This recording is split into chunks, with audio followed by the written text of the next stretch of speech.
alguien una definición, porque estas definiciones son básicas y siempre lo tenemos que tener en la mente. A ver, ¿quién se anima? ¿Tú cómo puedes definir los senos paranasales en tu criterio? Son cavidades de hueso.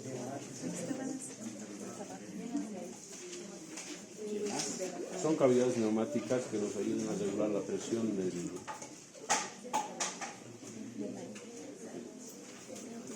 Son cavidades neumáticas, ¿no es cierto? ¿Para qué sirven? Tenemos la lista. Para el almacenamiento de Tenemos la lista de los asistentes.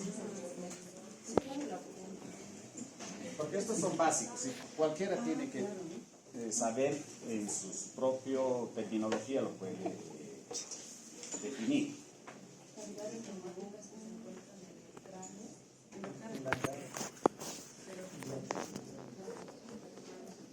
¿Cuántos tenemos? 4. ¿Y dónde están ubicados estos 4? En etmoides, esfenoides, maxilares superiores, frontales. Listo, ¿no es cierto? Y básicamente sirve para calentar el aire, ¿no es cierto? En la inspiración o en la inspiración técnicamente. Y justamente lo que acaban de decirnos se encuentran en los propios huesos. ¿Sí? En rayos X han debido ver bastante. ¿Sí? Y otra cosa que no hay que olvidarse es más o menos a qué edad ya se termina de configurar estas cavidades, ¿no? Porque en realidad se dice embriológicamente que cuando nace el bebé ya tiene todos estos. No. Simplemente por lo pequeño que es, no vamos a poder ver ni en la radiografía ni en tomografía, ¿no es cierto? Porque las estructuras son pequeñas y están en desarrollo. Entonces, cuando vamos a hacer un estudio de tomografía, buscando, o los estudios de senos paranasales, básicamente ¿para qué? Desde los defectos congénitos y por supuesto la mayoría va a ser para buscar alguna infección e inflamación, porque en invierno normalmente muchos sufrimos de la sinusitis, ¿no es cierto? Entonces lo primero que nosotros nos hacemos es una radiografía. En una radiografía lo que normalmente vamos a ver es una inflamación o una infección, pero sobre todo vamos a definir de los senos frontales y de los senos maxilares en rayos X. Pero no nos va a dar una revisión muy minuciosa, no nos va a dar estas imágenes como para ver algunas otras patologías. Entonces, a partir de eso, siempre va a ser conveniente tomar una tomografía. Sí se está buscando algunas patologías que no lo vemos en una simple radiografía. E inclusive, si ya se sospecha de un tumor, por ejemplo, en estas cavidades, no solamente nos va a servir la tomografía, se puede buscar con una resonancia magnética, justamente porque la resonancia es mucho más sensible para los tejidos blandos y ver la vascularización. Esto es lo que hacemos la diferencia siempre, ¿no es cierto?, con una tomografía y la resonancia. Pero sin embargo, si vamos a tener alguna osteomelitis a nivel de los senos paranasales, por supuesto, nos va a servir de una mejor manera la tomografía. Entonces hay una lista, ¿no es cierto? De estos los más comunes hemos dicho, al margen de la sinusitis también son los pólipos, para ver la ubicación. En la tomografía, una vez más, estamos indicando que necesitamos ver la ubicación de cualquier patología y también más o menos ver la característica para ver a qué puede pertenecer, y con esto se confirma el diagnóstico. Y normalmente los cirujanos, ¿para qué utilizan? Para localizar la lesión, ¿no es cierto? Y para, después de aquello, simplemente va a ser un tratamiento o una cirugía. Sirve para una infección. Por supuesto, si el sangrado nasal es muy repetitivo, ¿a qué se puede? ¿A qué puede corresponder? ¿No es cierto? Entonces, ¿cuál es la técnica?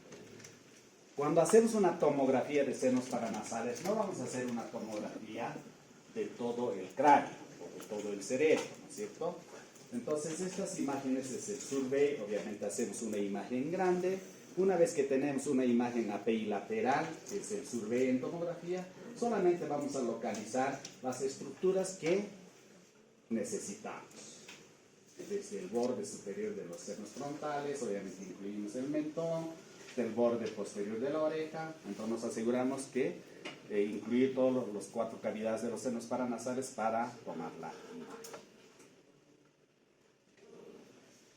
Y en este caso, por supuesto, nos va a servir no solamente las imágenes axiales, sino en la revisión. En el caso de los senos paranasales, normalmente vamos a ver los cortes coronales y las sagitales, porque si solamente vamos a ver, por ejemplo, en las coronales, perderíamos muchas otras estructuras.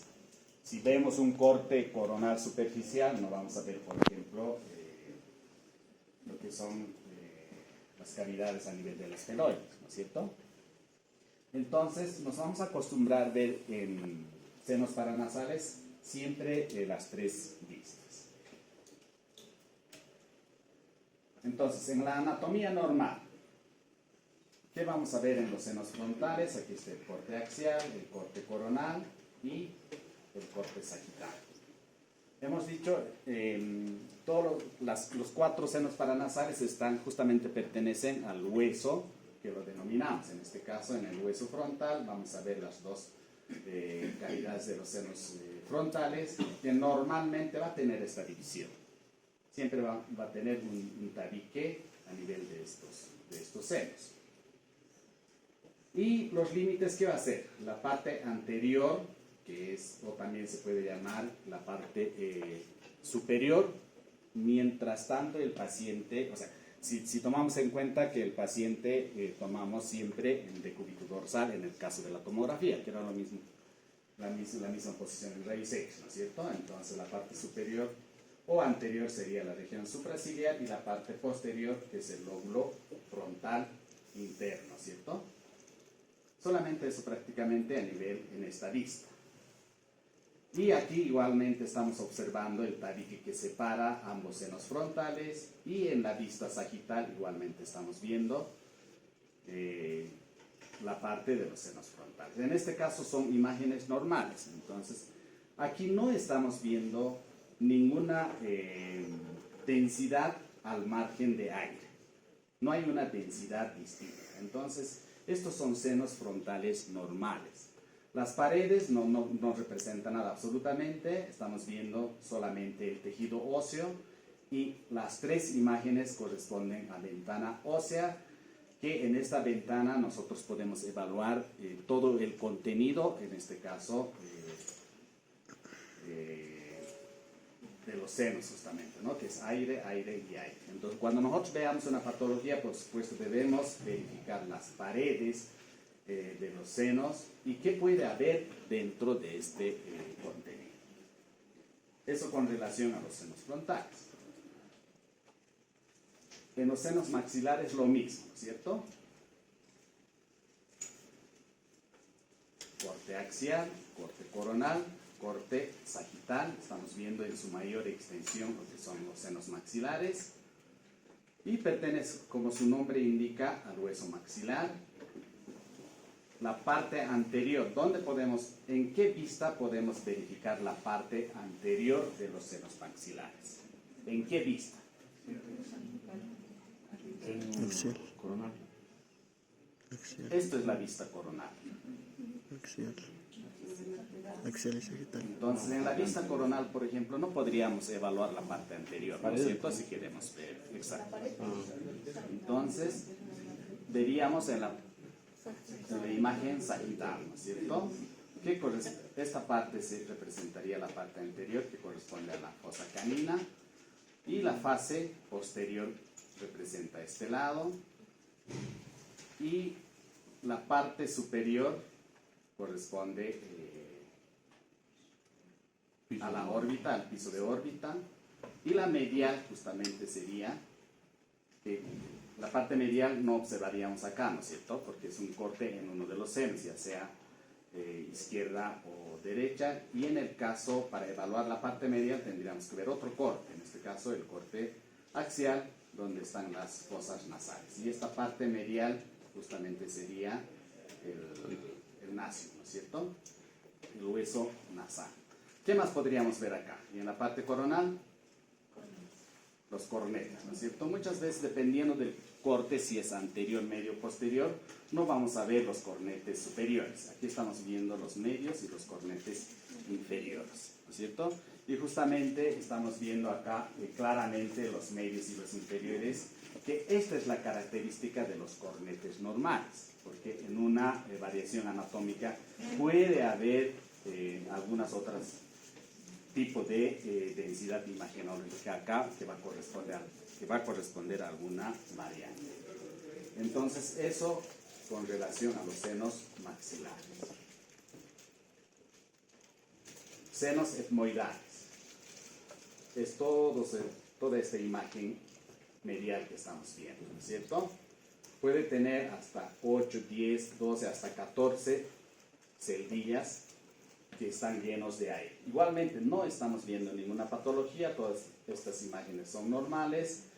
Y acá, por ejemplo, podemos clasificar anterior, medio y posterior inclusive. Aquí en el corte axial lo mismo, podemos ver todas estas celdillas que corresponden a los senos etmoidales. Son varias y estas celdillas, por supuesto, pueden variar, ¿no es cierto? Cabe recordar que todos estos senos paranasales tienen que tener una circulación de aire que normalmente va a ir a una estructura, ¿no es cierto? Por eso es que nosotros, que tiene relación con las fosas nasales. ¿Qué más?